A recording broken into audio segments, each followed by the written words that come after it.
New town ঝিলপাড়ে অবৈধ দোকান উচ্ছেদ ঘিরে ব্যাপক চাঞ্চল্য। উচ্ছেদ করতে আসা হিটকোর লোকজনকে বাধা ও মারধর করার অভিযোগ দোকানদারদের বিরুদ্ধে। ঘটনাস্থলে নিউ টাউন থানার পুলিশ। শনিবার নিউ টাউন ঝিলপাড়ায় অবৈধ দোকান উচ্ছেদে হিটকোর কর্মীরা। উচ্ছেদকে কেন্দ্র করে ব্যাপক উত্তেজনা ছড়িয়ে পড়ে। অভিযোগ, হিটকোর লোকজন যখন দোকান উচ্ছেদ করতে আসে, দোকানদার ও স্থানীয় বাসিন্দারা তাদের বাধা দেয়। উত্তপ্ত বাক্য বিনিময় শুরু হয় উভয় পক্ষের মধ্যে। এরপরে হিটকোর কর্মীদের মারধর করার অভিযোগ উঠেছে। পাশাপাশি হিটকোর লোকেদের বিরুদ্ধে দোকানদারদের মারধর করার অভিযোগও উঠেছে। হিটকোর লোকেদের বিরুদ্ধে দোকান ভাঙচুর করার অভিযোগে ক্ষিপ্ত দোকানদাররা নিজেদের দোকানে আগুন ধরিয়ে দেয়। এলাকায় ব্যাপক উত্তেজনা ছড়িয়ে পড়ে। ঘটনাস্থলে নিউ টাউন থানার পুলিশ পৌঁছায়। ঘটনাটা এনকেডি ওই যে উনি অফিসার আছে কালো করে, উনি পরশুদিন শুক্রবার দিন এসে বলে গেছে আমাকে যে আমার তখন 7টা বাজে বিকাল রাত, আমি সব বলছি, সবই আমি দেখে ঘুরে ঘুরে বলছি। 7টার সময় বলে গেছে আমাকে যে তোমার দোকান হবে, দোকানটা ভেঙে দিতে হবে। তা বললাম আমাদের দোকান দেবেন, আমি ভেঙে দেবো।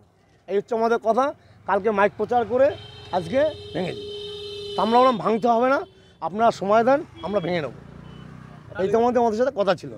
তারপরে ভাঙতে ভাঙতে যখন আসে আমরা বাধা দেই। বাধা দেওয়ার পরে তারা ভেঙে দেয়। তারপর তাদের সাথে ওই মেয়ে ছেলেরা উত্তেজনা হয়েছিল। ওই যে মেয়ে ছেলেরা ছিল তারা প্রতিবাদ করতে গেছিলো। তাদের এনকেডির গেঞ্জি পরা আছে, তারা ধরে মেয়ে ছেলেকে মার দিল। মেয়ে ছেলেটা আসছে, একটু পরেই আসছে, ওই যে ওনার দোকান। হ্যাঁ, দোকানদার মারধর অভিযোগ নয়, মানে যেটা হয়েছে সেটা বলছি। ওই যেটা হলো, ওই উনি দোকানদার গেছে ঘন্টায়, ওনাকে ধাক্কা ফাক্কা দিয়েছে, তারপর মারামারি হয়ে গেছে।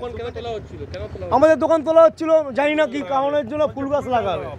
ওনাদের হচ্ছে তারুলিয়া মৌজায় কাজ হবে, মাইকে বলছে তারুলিয়া মৌজা ভাই এইটা, কিন্তু এখান থেকে বলছে পাইপলাইন যাবে। আমরা তো সময় দিয়েছি। আমাদের যদি বলতো যে তোমাদের 7 দিনে দোকান ভেঙে নিতে হবে, আমরা ভেঙে দিতাম। আচ্ছা, ওনারা বলছে নোটিশ দিয়েছিল সেই মাথাদামাতি। আমাদের এখানে কোনো দোকানে নোটিশ আছে? কোনো দোকানে দেখুন নোটিশ দেয়নি। আমরা নোটিশের ধার্য নাই। হ্যাঁ, উনি বলেছিল যে ওখানে দোকান হচ্ছে, তোমরা দোকান পাবে, দোকান ভেঙে দিতে হবে। আমরা রাজি সবাই। কি হয়েছে, আমরা এখানে ফুটপাতে দোকান করে খাচ্ছি, 4 দোকান। তো হিটকোর লোক, কালকে হিটকোর এনকেডির লোক মাইকি প্রচার করে গেছে যে এই দোকানগুলো তুলে দিতে হবে, ওরা এখানে কাজ করবে। তো আমাদের কিছু বলিনি, আমরা এই ব্যাপারে কিছু জানিও না। হ্যাঁ, করতে বলেছে, নোটিশ না দিলে আমরা কি করে কি জানবো? জানি ওই সাইডে অনেক দোকান আছে, সেখানে নোটিশ দিয়ে গেছে আরও 2 মাস আগে, তারা দোকান ভাঙেনি। তো আমরা আজকে সকালবেলা সবাই দোকানদারি করছি। এর ভিতরে হঠাৎ 200 লোক নিয়ে এসছে। শুধু এনকেডিয়া হিটকো না, আদার্স বাইরের ছেলেপেলেও আছে, অনেক ছেলেপেলে। আসার পরে এসে দোকান বন্ধ করো বলছে, আর দোকান ভাঙছে, এদিকে দোকান তুলছে। মানে সে একটা অন্য রকমের ব্যাপার, মানে মানুষের মাথা ঠিক থাকবে না। তো আমি জিজ্ঞেস করছি যে আপনারা তো নোটিশ দেননি, তা আপনারা কেন এখন দোকান ভাঙতে এসছেন? আমরা যখন ফুটপাতে দোকান করে খাচ্ছি, আমরা তো পেটের জন্যই খাচ্ছি, আমরা তো এখানে বসত বাড়ি করিনি। তো আপনারা যদি দোকান ভাঙার ইচ্ছা থাকে বা ভাঙবেন, তাহলে আমাদের আগে থেকে নোটিশ দিন যে আপনারা এই কদিনের মধ্যে দোকানটা তুলে নেবেন। তো আমাদের কিছু বলিনি। তাই নিয়ে অনেক ঝামেলা হচ্ছে। দোকান থেকে মেয়েদের বের করে ধরে মারছে, খুব মেরেছে। একটা মহিলার প্রচুর মেরেছে এনকেডি আর হিটকোর অফিসার ছিল, এনকেডি আর অফিসার ছিল, আর আদার্স বাইরের ছেলেপেলেও ছিল। তারা খুব মেরে দোকানে আগুন জ্বালিয়ে দিয়েছে। তো আপনারা তো দেখেননি, ওখানে প্রচুর আগুন জ্বলেছে।